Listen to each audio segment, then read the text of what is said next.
di jalan Allah. Ini Masjid Enam Syuhada lagi dikunjungi sama Ketua Hilmi. Modal awalnya berapa Pak Yudi Pramuko? 750.000 rupiah aja. Jadi ini 500 jutaan nih barang. Sekarang udah habis 310. Masya Allah, tuh udah pakai keramik, laponnya tinggal. Granit tuh kayak marmer. Tuh, Masya Allah nih, sampai juga kita ke sini. Masjid Enam Syuhada, ngapa namanya Masjid Enam Syuhada, Ya, Pak Yudi? kita mau mendokumentasikan perjuangan dakwah nama anak muda pengawal Habib Rizik Syihab itu. Masya Allah. Yang dibunuh sama orang jahat di kilometer 50. Kilometer 50 ya. Itu kan simbol memperjuangkan dakwah itu kita harus memberikan segalanya untuk Islam kan ya, untuk Masya dakwah Islam. Allah. Dan nama anak muda itulah yang sudah memberikan segalanya untuk Islam. Masya Allah. Kita Apa nanti nama pemuda itu ada juga di sini mungkin diterapkan? Mungkin namanya Enam Syuhada. Enam Syuhada itu, Iya, Enam Syuhada dipasang di sini, Enam Syuhada. Bipali, apa yang dikomentarin dari ini semua, Bipali? Masya Allah, luar biasa. Dari uang 700.000, kalau pengen ternyata bisa. Bisa. Allah kirim. Tuh, bisa. Ya, dengan Masya. masuk satu gang kecil, tapi Bapak ini luar biasa. Kecil tuh. Oh, Masya Allah ya. Satu call aja.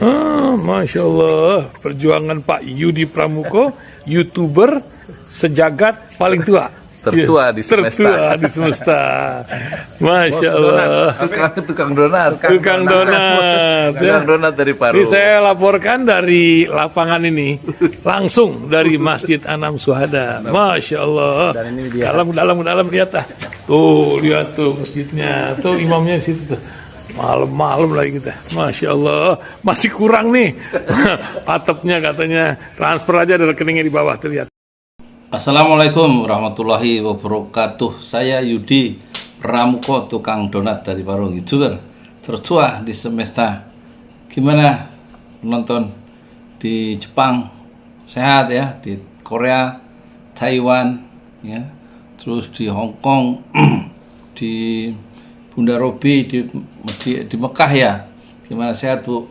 Bu Sumaya di Singapura, Ibu Dewi di Jerman, Ibu siapa lagi di Bu Yunita di Swiss, di Jenewa, Ibu Nita di Perancis. Fans saya ibu-ibu ya. Dan yang di Boston Ibu siapa itu, Sumaya ya. Gimana, sehat? Moga-moga sehat semua ya.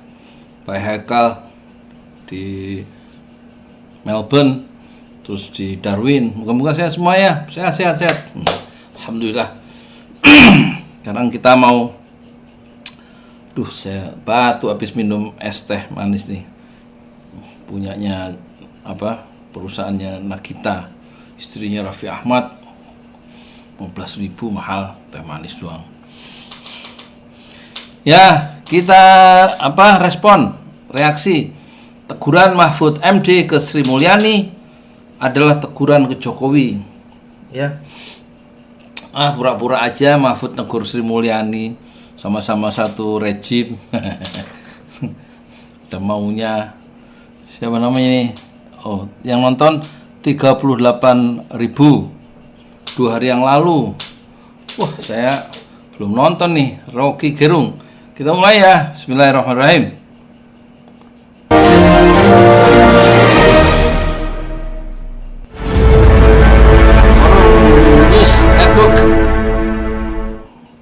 Halo, apa kabar? Ketemu kita di akhir pekan ya. Cuaca masih cerah seperti kemarin karena kelihatannya setelah dilanda hujan berpekan-pekan kita sekarang ini mulai agak cerah sedikit gitu. Cuman tetap seperti yang kita semula yang nggak cerah itu wajah si Ibu Sri Mulyani. Nah, kenapa? Yang nggak cerah itu wajah orang Departemen Keuangan. Itu setidaknya saya lihat ketika mereka jumpa pers dengan Pak Mahfud MD. Sebelumnya Ibu Sri Mulyani malah ngajak Pak Mahfud tuh duet untuk membersihkan Kementerian Keuangan gitu, Bung Rocky. Kita lihat psikologi dari Sri Mulyani yang sebetulnya dia merasa bersalah, tetapi dia cukup arogan untuk mengatakan bahwa itu aparat saya. Tapi kalau kasus semacam ini dipertahankan dan Sri Mulyani hanya ingin berduet dengan Mahfud, itu artinya dia melempar tanggung jawab juga kepada Pak Mahfud kan. Kan mestinya keterangan Mahfud itu cukup bagi dia untuk memanggil satu persatu, melaporkan ke Kejaksaan atau KPK.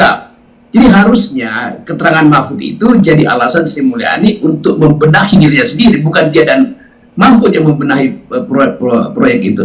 Mahfud Perkembangan terakhir ya, konferensi pers Sri Mulyani kemarin dengan Mahfud MD itu anti klimaks ya.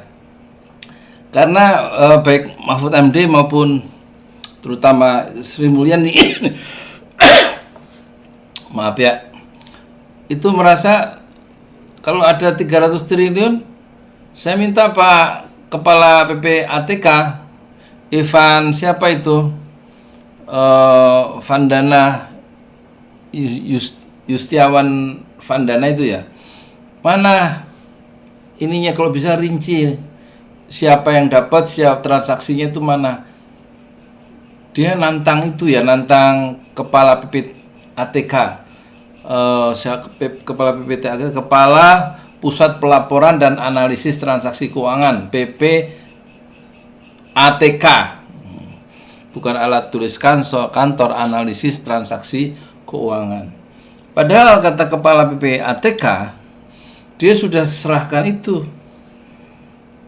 transaksi yang nilai 300 miliar itu yang terjadi sejak 2007 sampai 2024, berarti sekitar 24 tahun ya, 2009, 24 tahun, tapi nggak ditindaklanjuti. Sekarang Sri Mulyani kayaknya pura-pura, silahkan saya tunggu rinciannya yang 300 miliar itu dan siapa aja yang nerima dan siapa berapa jumlahnya, nanti kita tindak, kita makin kita bersih-bersih. Jadi betul siapa itu Rocky Gerung coba menjenguk ya psikologi Sri Mulyani. Dia merasa bersalah Sri Mulyani, tapi tidak berani karena sikap arogannya, dia tidak berani bilang itu aparat saya. Ya, sebenarnya aparat dia semua yang salah, yang 300 triliun itu. Tapi anehnya di konferensi pers terakhir kemarin apa tadi itu, nggak ini dia sebagai ajang untuk membersihkan diri bahwa yang belum memberikan laporan lengkap pada PPATK. Jadi yang benar yang mana sih? Sama-sama pejabat negara tapi berperang di media.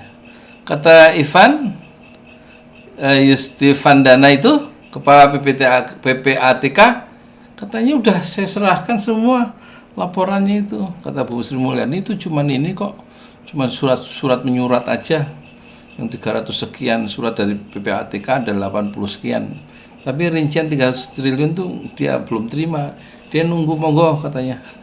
Jadi dia melemparkan bola liar itu, bola panas itu kembali ke kepala PPATK ya. Mana yang benar, mana yang jujur sih, mana yang bohong sih, atau mereka sama-sama main drama aja, baik PPATK maupun Kemenkyu, Menteri maupun Mahfud MD, tiga-tiganya cari panggung kali. Aneh. Banyak urusan lah, masa Mahfud suruh dia juga Menko Polhukam itu cuma jadi oversight komite atau memantau dari arah tertentu. Jadi Sri Mulyani ada di dalam dilema, dan dilema itu mesti dia pecahkan dengan mengundurkan diri supaya bebas ya dari tekanan-tekanan publik internasional terutama. Dilema yang dialami Sri Mulyani itu harus dia selesaikan sendiri dengan cara mengundurkan diri menurut versi Rocky Gerung. Mana mau menteri terbaik dunia Sri Mulyani mengundurkan diri, kan dia akan malu hati. Meskipun kata Rizal Ramli bukan menteri keuangan terbaik, menteri keuangan terbalik katanya, kata Rizal Ramli. Dia menghajar Sri Mulyani. Tapi kan kita tahu bahwa siksatnya Sri Mulyani itu juga menunjukkan banyak hal yang masih ingin dia sebetulnya dengan kasar dia mau sembunyikan.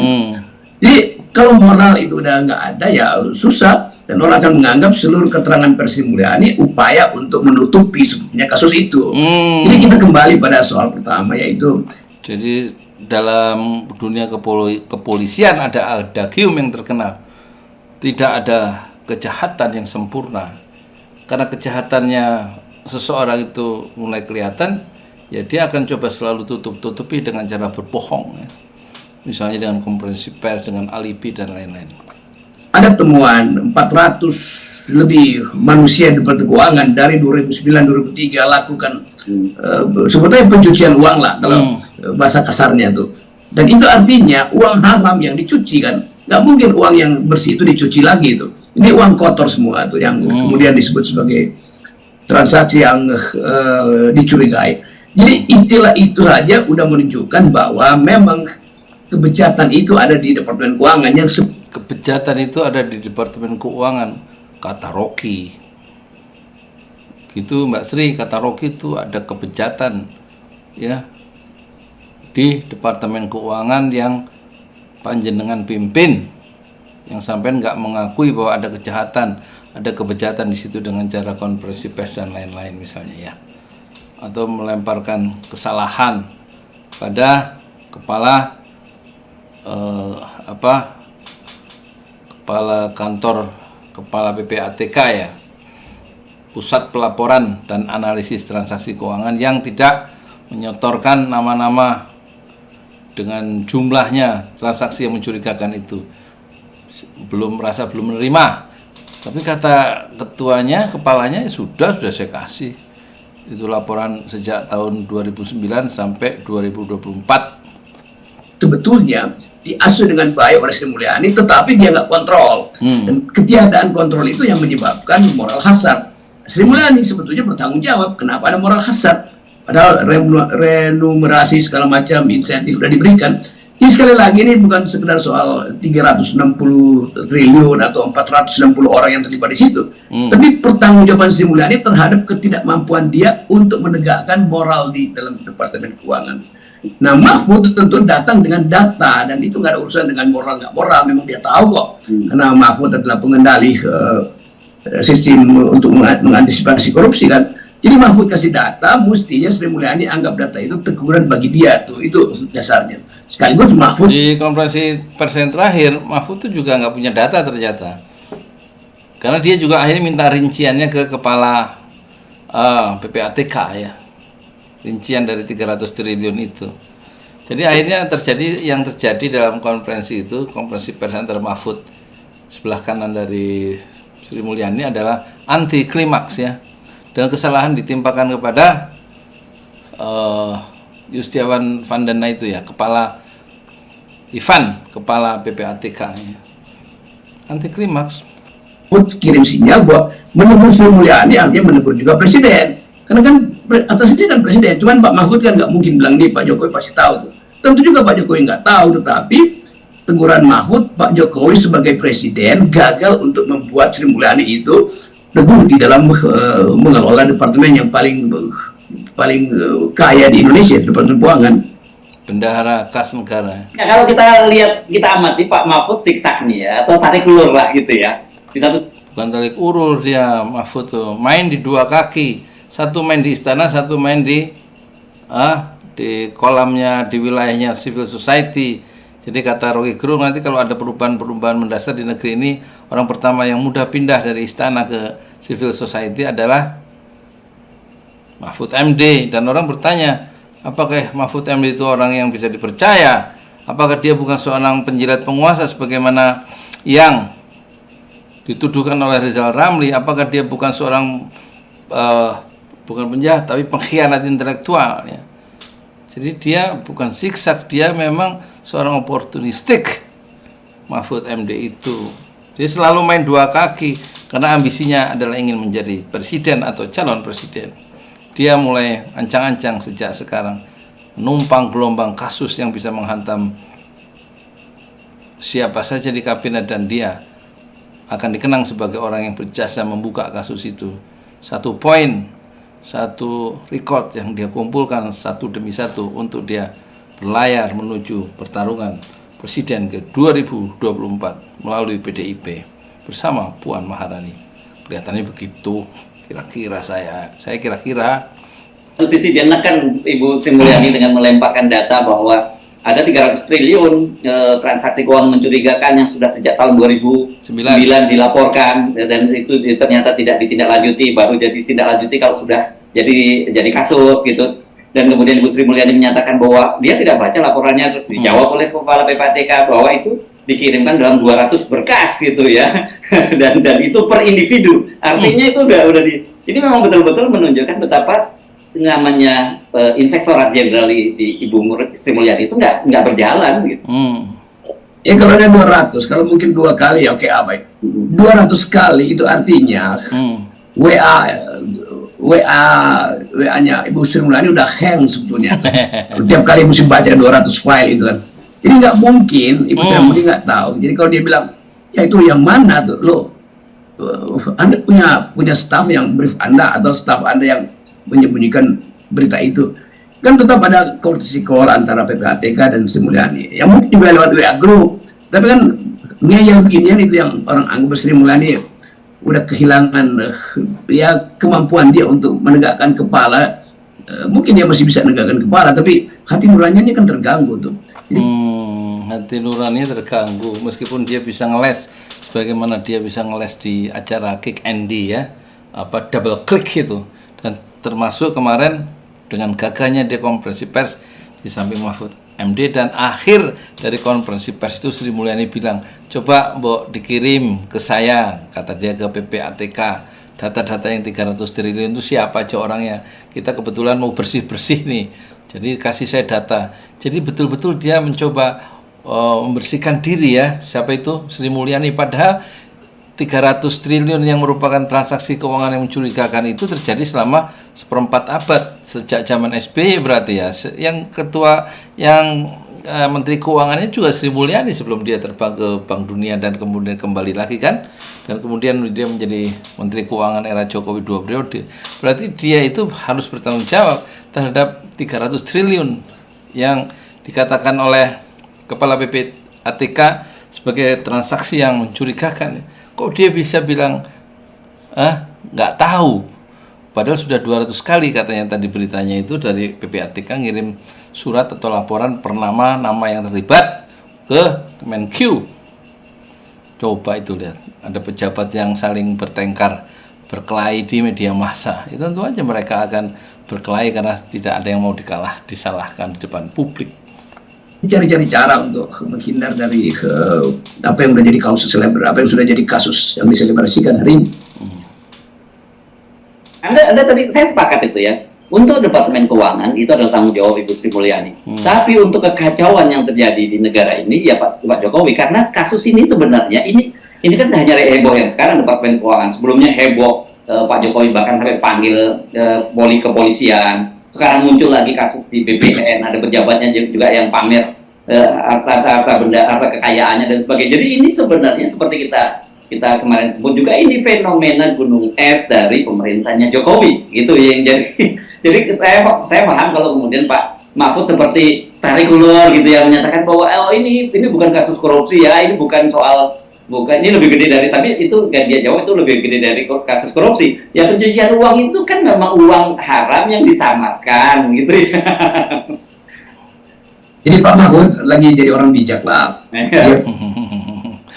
Dia ngeledek tuh, makanya waktu TV Rocky Gerung TV, RGTV ngundang Pak Mahfud diwawancari Rocky Gerung, itu kan langsung saya serang, RGTV adalah sampah, karena posisi Rocky Gerung adalah harusnya meluncurkan rudal-rudal ke tiang-tiang istana.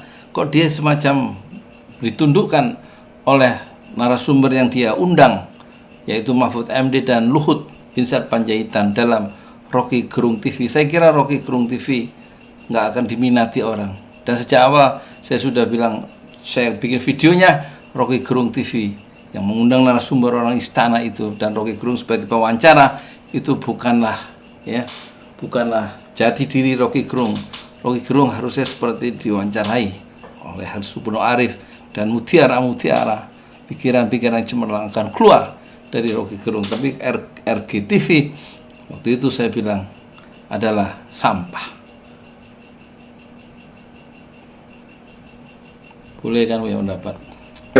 Sesuatu, tapi saya lindungi juga Pak Jokowi. Suatu waktu mungkin atas tekanan publik harus dinyatakan bahwa seluruh problem ini dilakukan oleh orang-orang Jokowi itu all the president man. All the president man. Istilah Watergate dulu. Iya. Sri Mulyani orang yang paling dekat dengan Jokowi dan dipercaya untuk mengurus hal yang paling sensitif keuangan. Dan ternyata bocor di situ. Itu penanda pertama bahwa Jokowi tidak mampu untuk memberi semacam sinyal awal bahwa jangan sampai Departemen Keuangan itu jadi tempat pencucian uang tuh. Jadi kalau uang dicuci di mana, di Departemen Koperasi mungkin atau Departemen Kementerian Olahraga, ya oke lah, itu dianggap sebagai kecil-kecilan. Ini dicuci di wastafel negara, yaitu Departemen Keuangan. Dia terang-terangan dicuci di situ. Masa nggak bisa dideteksi? Departemen Keuangan punya segala macam sistem, dan sistem itu dibangun atas dasar itu. Saya kira nggak punya sistem deteksi, tapi memang Sri Mulyani kan involved, terlibat di kementerian itu sebagai pimpinan. Saya kira karena terlibat involved, ya, dia tidak bisa melakukan maintenance distance, penjagaan jarak, nggak bisa keluar dari sistem yang dia masuk di dalamnya, sehingga dia kehilangan perspektif. Ya. Diperlukan kritik-kritik dari luar sistem seperti Rocky Gerung itu, atau dari siapapun, sehingga tersadarkan Sri Mulyani. Tapi kalau begini terus, dia kan kelihatan selalu tenggelam, involved, larut dalam sistem yang dia ada di dalamnya, dan dia merasa dia bersih. Kenapa? Ya karena dia terlibat secara emosional, dan gak mungkin dia bisa menyalahkan kementerian yang dia pimpinnya. Kalau dia menyalahkan orang-orang yang dia pimpin, tentu yang pertama harus disalahkan oleh publik adalah pimpinannya, yaitu kementerian atau menteri Sri Mulyani sendiri. Jadi dia memang cukup hati-hati dan selalu ngeles dalam kasus 300 triliun termasuk kemewahan, ya, motor gede, dan juga tentang kasus-kasus skandal dari aparatnya yang hidup mewah dan punya kekayaan yang mencurigakan. Ada dilema di situ yang tadi dirumuskan oleh Rocky Gerung. Oleh karena itu, supaya Bu Sri Mulyani keluar dari dilema itu, dia harus mengundurkan diri. Satu alasan yang sangat masuk akal dari Rocky Gerung. Assalamualaikum warahmatullahi wabarakatuh. Terusin sendiri, udah malam saya ngantuk. Assalamualaikum warahmatullahi wabarakatuh. Berita. Nah, terusin dikit ya. Asal dikombinasikan dengan para auditor yang berpengalaman, tapi tetap bocor juga. Kenapa? Karena yang main memang dari dalam. Ini mencuci uang dari dalam di rumah sendiri, itu betul. Mencuci uang dari dalam di rumah sendiri, luar biasa kejahatan yang ada di Kementerian Keuangan. Iyalah, nggak ada orang mau disebut jahat. Itu penjahat-penjahat yang membunuh 6 anak muda pengawalnya Habib Rizik Syihab. Itu waktu divonis lepas oleh hakim, padahal dia melepaskan tembakan 19 peluru ke dalam 6 tubuh anak muda yang nggak bersalah itu, yang kemudian saya secara pribadi menyatakan mereka sebagai syuhada, dan mereka nggak merasa salah. Dan waktu divonis lepas, dia sujud syukur. Pembunuh bersujud syukur. Membunuh 6 orang adalah sebuah kejahatan, dan dia tidak mengakui kejahatan itu. Kenapa? Karena divonis lepas oleh hakim, jadi kejahatan yang terbukti, tapi tidak bisa dihukum. Kenapa? Karena membela diri. Tapi di akhirat tidak bisa membela diri. Kasus Sri Mulyani juga begitu. Dia pasti membela diri, merasa dirinya bersih, tapi fakta bahwa ada uang 300 triliun yang diduga oleh Kepala PPT-ATK lembaga resmi negara sebagai transaksi mencurigakan, dan ditafsirkan oleh Rocky Gerung, berarti mereka orang Departemen Keuangan mencuci uang dari dalam, mencuci uang haram di dalam rumahnya sendiri. Dan di situ berarti ada dilema bagi Sri Mulyani, sang pemilik rumah, bukan? Oleh karena itu perlu mengundurkan diri memang, supaya menolong ya secara psikologis ya Sri Mulyani sendiri. Betul. Kejahatan yang sempurna tuh. Kejahatan yang sempurna. Saya Yudi Pramuko, tukang donat dari Bandung, YouTuber tertua di semesta Fasbir Sobron Jamilah. Bersabarlah dengan kesabaran yang indah. Assalamualaikum warahmatullahi wabarakatuh.